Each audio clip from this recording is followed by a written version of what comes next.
In this concrete play, I'd like to talk about spring-bounded simulations. These are really rare, but they're super useful in games where you are building bases or ships. So if you are building those kinds of games, I really recommend you consider this kind of system. So why would you want to use it? Well, most of these kinds of construction games look like this with their learning curve. You got this really nasty front end and this pretty flat back end. And that's not what you want. You want to have a much smoother front end and a much smoother back end. Normally speaking, you try and get this around this by dumbing things down or by making things more complicated, but that adjusts the opposite side of the curve in the wrong way. You might try and make a tutorial, but the tutorial is really long and boring. A spring-bounded simulation solves both of these issues, so you should just try using this. This is a much better idea than having an 80-hour-long tutorial. So what is a spring-bounded simulation? Well, let's say that you have lasers in your game. So you've built yourself a little laser cannon module, and anyone in the game, any player, can just stick it on their ship and fire lasers, right? Pretty easy. It's got some stats, like takes X energy to fire, reloads this fast, fires this far, does this much damage. Basic stuff. The problem is that this is easy enough for a newbie to understand, but then it's quite flat. So the learning curve is this.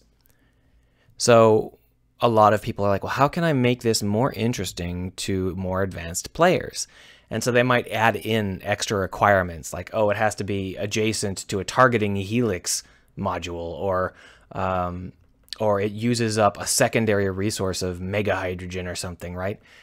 Those are going to raise the length, the learning curve's higher end, but they're also going to make it into a cliff, right?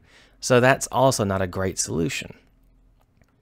Some people try and solve this by having several different tiers of weapon. Like, beginners will use the laser weapon, but more advanced users will use the nuclear weapon or whatever. And the nuclear weapon has a lot more constraints. That's fine. It's not too bad, but it requires you to create a lot of extra assets, and it also doesn't allow for larger, more interesting laser weapons. Instead, you're just switching off which weapon types you're using, and there are some that are just flat out worse. That's kind of sad. So what you do instead is you make this laser have some kind of boostable side effect that only takes place slowly, only takes place when you push it. For example, the laser creates heat. If something overheats, it shuts down for a while. If it really overheats, it takes damage and might even be destroyed or burst into flame or whatever. But the laser can't get that hot. It fires for a while, and then it goes beep, beep, beep, beep. I'm overheating, and you can see it turn red, and there's like steam coming off of it. Perfect, right? So the beginner puts in their laser, and then it overheats. And they're like, oh, I better, I have to cool off for a little while. And then it overheats, and like, oh, I better cool off for a little while. At some point, they realize that there is a coolant module in the system. So they put the coolant module in. And then it's like, oh, now I can fire forever. No big deal, right? This is a pretty basic setup. They may then try and put another laser in here and another coolant module. At this point, they realize that the heat simulation is a little bit more complicated than they thought because the heat radiates out into the neighboring tiles. But now that the neighboring tile is also a super hot heat source, they're no longer radiating quite as efficiently, and they are starting to overheat again. And so they start thinking, well, maybe I should stick a coolant on the top of this guy. Stuff like that, right? They can keep adjusting this as they need to. But the thing here is that this doesn't add into the laser's fundamental power. So what you want to do is you want to have everything be extendable in the simplest way you can manage. A lot of games are like, okay, well, yeah, if you want your laser to be better, then you add in a targeting helix and a laser boost system and this third module over here and this fourth module over here, and now you've got a cool laser. That's a really bad way to do it. It's really complicated and doesn't add very much in the way of meat. The easiest way to make this happen in an easier manner is to just make it so that if you put a laser module behind a laser module, it counts as one laser module that's better. This is a very, very basic setup. You can also do this via like clicking and dragging if your modules are extendable like that. So at that point, you have this long row of laser modules, and it just gets better and better with every laser module you add on. And here's the thing. It genuinely gets better and better. the more laser modules you add on. This isn't like one of those wishy-washy, oh, it's 50% better. The idea is you want this to be just better. And the reason for that is because it also produces those side effects that the player will need to deal with. So yeah, it's just better, and it's also hotter. So now the player can fire these weapons, but he'll find that he can only fire once before it overheats. And if he adds in this last one over here, maybe when it overheats, it actually melts. And that's not great, right? But there are so many ways that the player can adjust this. Maybe the player is like, I'm fine with a weapon that needs a while to cool down, so I will just leave it like this. Or I will add in the amount of coolant I need in order to get it down to the level I want it, the fire rate I need it to be at. And then they realize, oh, I can extend the coolant the same way I can extend the laser. And now I have more effective coolant, taking up more space on my ship. So by trading these things off, the player can customize this to their own needs and can even do things like, I built this, mega laser. It's 100 tiles long and it does a bajillion damage. And the instant you fire it, your ship explodes because it's hot, but it's a drone ship, so nobody cares. That's the point. That's a perfectly valid approach with this. So by allowing the player the freedom to deal with the simulation in the manner they please, you're allowing the player to grow into more complicated systems. A beginner won't have to worry about this. For a beginner, they're benefiting from the fact that the laser just has an energy requirement and overheats slowly. That's all. They get lured up the chain when they realize that they can put in coolant and additional laser pipes and stuff like that. And at some point, they're like, okay, well, how can I design this system so that it cools off my mega laser? And then they're like, wait, did I just build a mega laser? I built a mega laser. And then they feel happy. That is the point of these kinds of games. I know I've gone with the laser route as the obvious example, but the truth is absolutely anything can be done like this. You want the player to be pushing the limits of your systems. And right now, nearly every system in these sorts of games is a standalone. So like, oh, you get quote-unquote a nuclear reactor in Space Engineers, right? And it is just a nuclear reactor. If you need more power, you add in another a nuclear reactor. There's no benefits or penalties to doing that in any sort of configuration. The configuration is totally irrelevant. They're just check boxes on a diagram somewhere. But if these reactors had a different method of being pushed that would build up a simulation of some kind, then you would be able to push your limits in a much more interesting manner.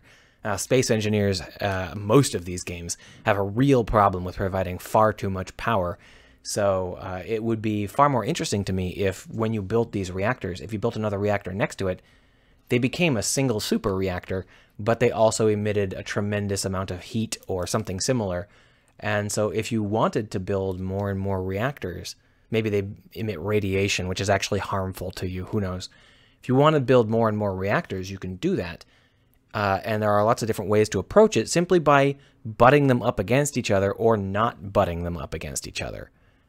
By doing this, you're allowing the player to build the reactors to the specs they need and with the constraints that they have. Like if 4 reactors actually causes radiation damage when you get close, then maybe you don't do bundles of 4. Maybe you do 3 bundles of 2. If you need enough reactors to power that mega laser, maybe you just stick them out in a giant gantry out back where nobody goes. There are so many cool things that you can do with this, especially since the secondary simulation is affected by onness, is affected by function. So, lasers only get hot when you fire them. Reactors only emit radiation when they are producing energy.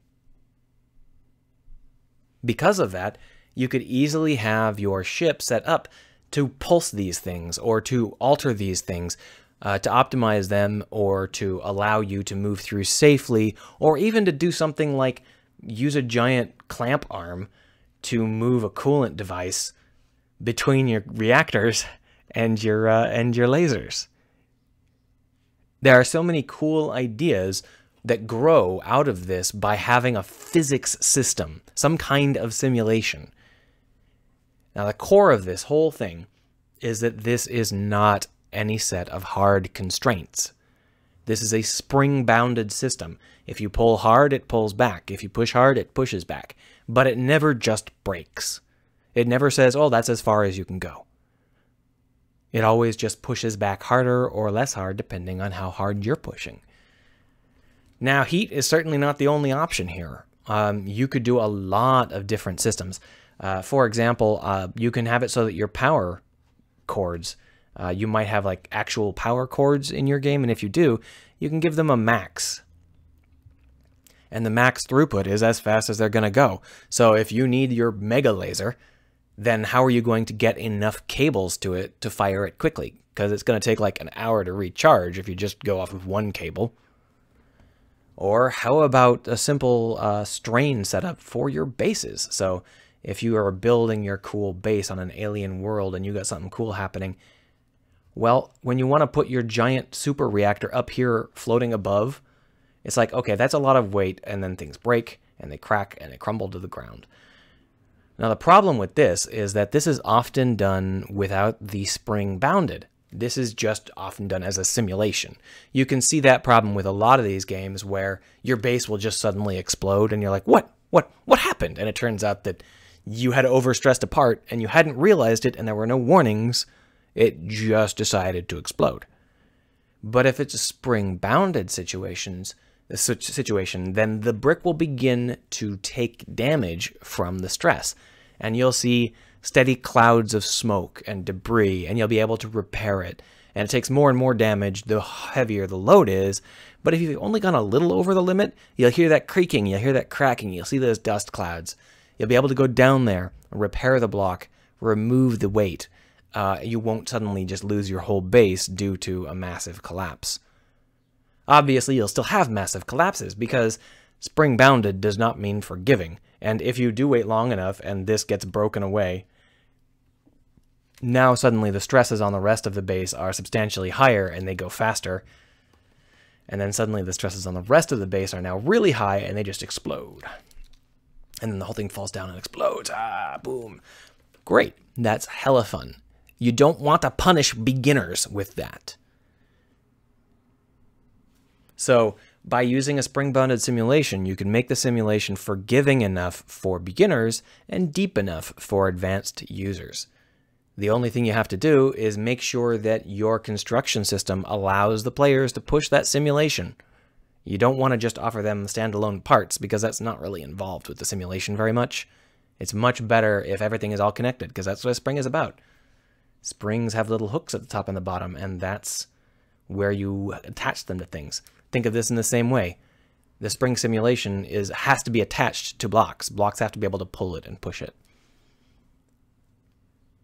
Anyway, if you have any questions about this, let me know down below.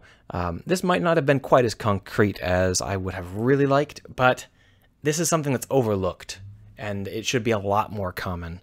And I'm sad every single time I see a game that doesn't use these and would benefit from using them. Have a good one.